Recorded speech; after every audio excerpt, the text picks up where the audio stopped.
Another Canadian connection, on page 226 of Come As You Are, Michael Azazard quotes Canadian rocker Sloan. I don't know who they are. Jackie's boyfriend, Jackie Ferry, remember? If I was your dad, I'd whip your ass.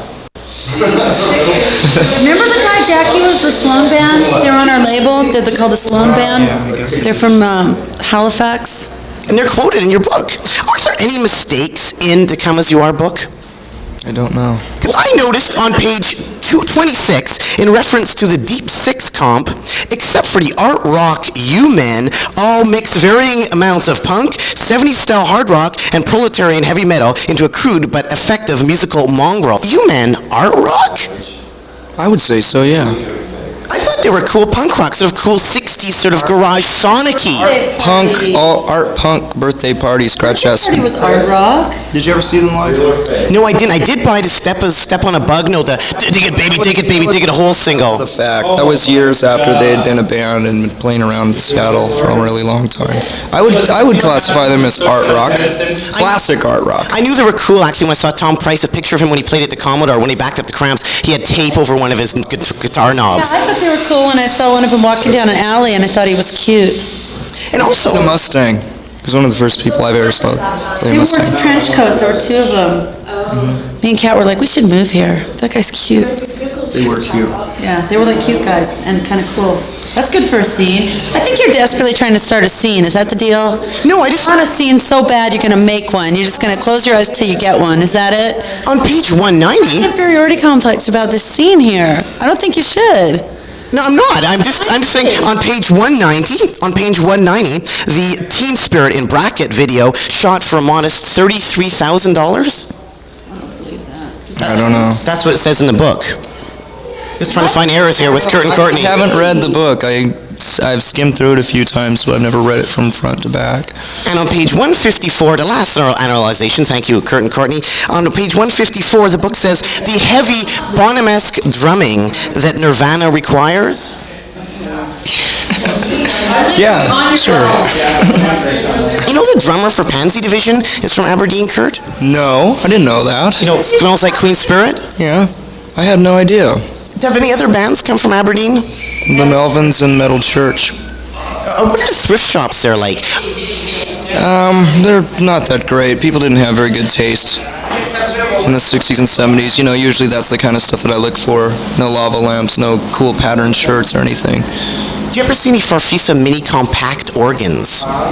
You know, like that quivering vibrato. I'm really desperately looking for one of those. I don't know. Maybe not in Aberdeen. Isn't there also surfing in Aberdeen, like at Westport? I don't know. I've never gone in the ocean. Because apparently it has some... I don't want anyone to go into the ocean. There. Didn't you dig for clams? I took for clams a few times, yes. That's going in the ocean. It's the same thing. I know you're going to like this, Courtney, but I also read in Mix Magazine. Oh, you get around. He reads more magazines than me. Well, not really. We get a free subscription at CITR Radio, and this is for CITR Radio. Buy most of the magazines I read. Actually, $5.95 in Mix Magazine, and it said, Butch Vig was talking about the Nirvana Nevermind album, and he said he sampled some guitar riffs. Is this true? I couldn't believe it.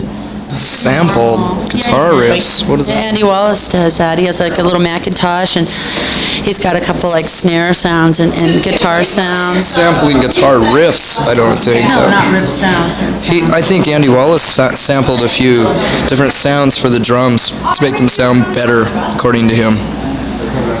What's the idea between putting a lot of mics on a drum? I know you say you don't really like the Sonics totally, but I really love that sort of like one guitar. I have to admit, the Sonics recorded very, very cheaply on a 2-track, you know, and they just used one microphone over the drums, and they got the most amazing drum sound I've ever heard. Still to this day, it's still my favorite drum sound. It sounds like he's hitting harder than anyone I've ever known. And I have some good news. Don't you agree? It's amazing. I have some good news for you, Kurt. Do you know that where the Sonics recorded, audio recording in Seattle with Kearney Barton is still around, and you can actually still record there? Really? The young fresh fellows, pioneers in that sound by going at Egg Studio and stuff, they recorded a new track off their CD, their 99 Girls, right at that studio, Kearney Barton Audio. You can check it out. Like the same guy is there that recorded the Sonics. Who was born in 1842? No, he wasn't born in 1842, but I think that band Teen Generate from Japan did that. And in Japan, they don't seem to have too much vinyl, do they? Aren't they into vinyl in Japan? They're into anything classic American, aren't they? I don't know. I don't go there often. Kurt, what is Geffen's position on vinyl? Like, is it easy to release 7 inches? Can you release them domestically? Not usually domestically, only in Europe and England especially. They've always offered to print vinyl for us because they know we like that kind of thing, so it's been no problem.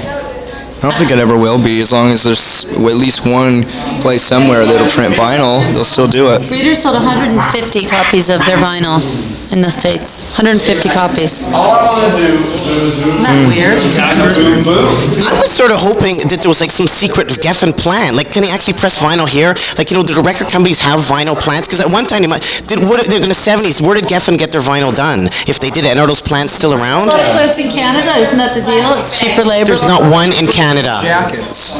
Jacket Made in Canada band. I think some band had their album called Jacket Made in Canada. But It's really clever. But there's no vinyl making place in Canada. Did Geffen have any vinyl places? Do you know of, like, any weird warehouses? No idea. Was Bleach released in North America by Geffen? No, I think they just bought the rights for Europe just recently. How much did Spencer Eldon receive from the Nirvana camp? A lot. You know why? And Spencer Eldon is who? For the guy from Nirvana, right? The little baby on the cover. Oh, Spencer! Yeah. Oh, that's the guy we're gonna have at dinner when he grows up. This Thing. Well, I think with the guys from Nirvana. I don't know. It was a lot cheaper than the picture that we wanted to use.